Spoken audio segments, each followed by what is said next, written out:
Hi guys, for today's video, gagawa ko ng cake. May order kasi guys.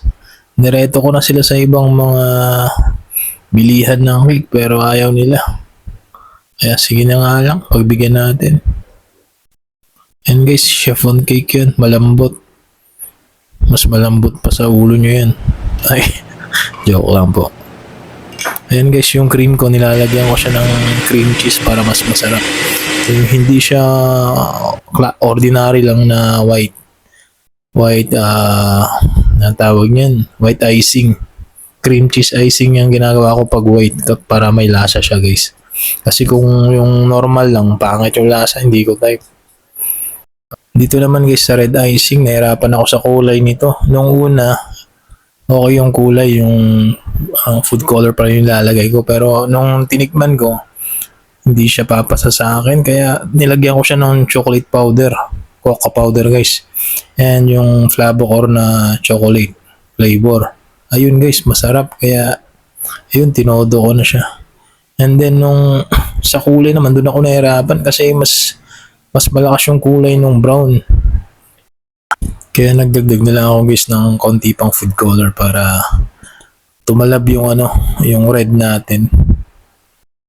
At dito naman guys sa paglagay ng sapot ni Spider-Man, akala ko nung una hindi siya kakapit. Pero nung sinubukan ko na, ayun, kumapit pala guys, kaya nakakatuwang mag-design pala ng ganito. Etong sapot niya na to is cream cheese pa rin yan guys. Cream cheese icing. Mas masarap kasi pag cream cheese eh.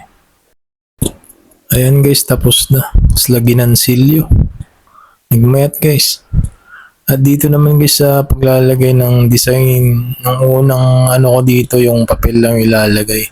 Pero parang hindi matutuwa yung bata, sabi ko, kaya maglalagay na lang ng laruan.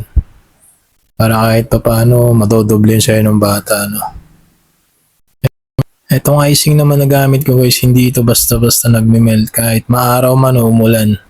Pwede rin siyang i-frosting, pwede rin hindi. Kaya ang ganda guys, ang ganda gamitin, panalo.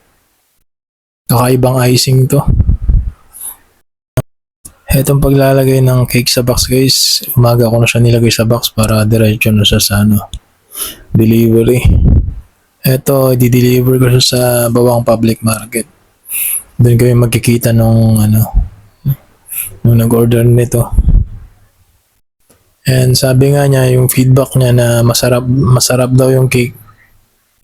Quality daw, kaya thank you sa umorder. Sa susunod ulit. Thanks for watching. Please follow and share. Ingat.